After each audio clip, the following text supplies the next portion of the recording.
اور وہ آدمی جو ساری عمر اپنے باپ سے پیسے لیتا رہا ہے، جس وقت ابو کا ہاتھ ایسے ہوگا نا، میں زندہ نہیں بچوں گا کہ میرے سامنے میرے باپ کا ہاتھ پھیلا ہوا ہے۔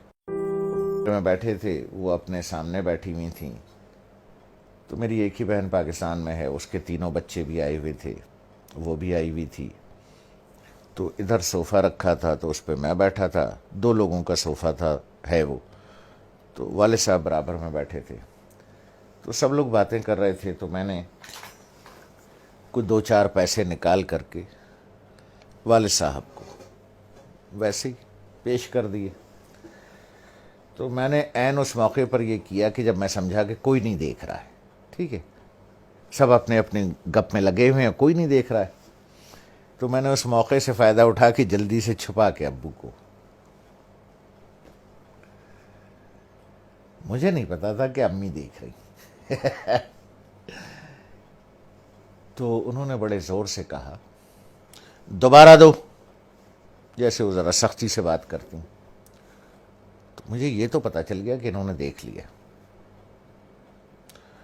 تو میں سوچ رہا ہوں کہ یہ کیوں کہہ رہی ہیں دوبارہ دو۔ ان کا نواسا ساتھ بیٹھا تھا، حمزہ، جو ماشاءاللہ 6.25 فٹ کا ہے، اس وقت 6.25 فٹ کا تھا۔ تو مجھے تو انہوں نے بہت سختی سے کہا دوبارہ دو، اور اپنے نواسے سے کہا حمزہ دیکھو ماموں نانا کو کیسے پیسے دے رہے ہیں۔ تو میں نے دوبارہ دے دیے، تو والدہ نے کہا کہ اب اسے بتاؤ کہ تم نے ایسے کیوں دیے۔ تو میں نے کہا دیکھو بھائی حمزہ میاں، یہ میرے والد صاحب ہیں، میں ساری عمر ان کے ہاتھ سے پیسے لیتا رہا ہوں۔ میں نے کہا حمزہ میاں، جس وقت ابو کا ہاتھ ایسے ہوگا نا، تو میں تو مر جاؤں گا، میں زندہ نہیں بچوں گا کہ میرے سامنے میرے باپ کا ہاتھ پھیلا ہوا ہے، اس لیے بیٹا میں ایسے دیتا ہوں یہاں رکھ کے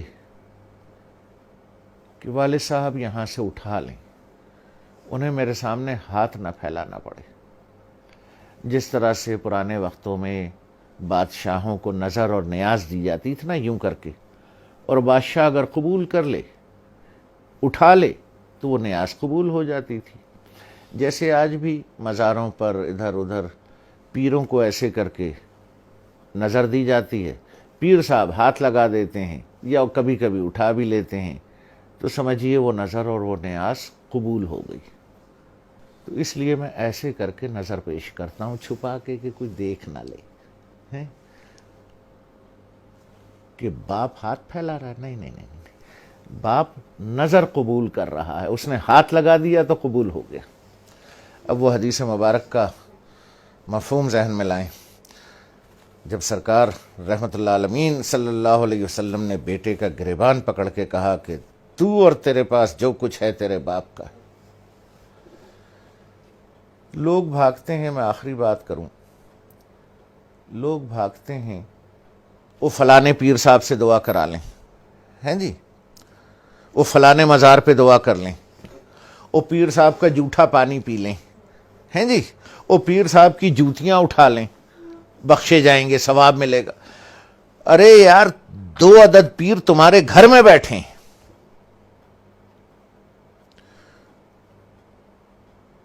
ایک عورت ایک مرد، 2 پیر تمہارے گھر میں بیٹھے ہیں یار، جا کے ان کی جوتیاں سیدھی کر،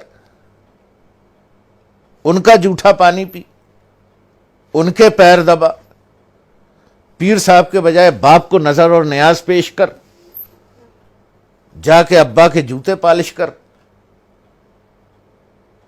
ماں کی چپلیں سیدھی کر کے رکھ۔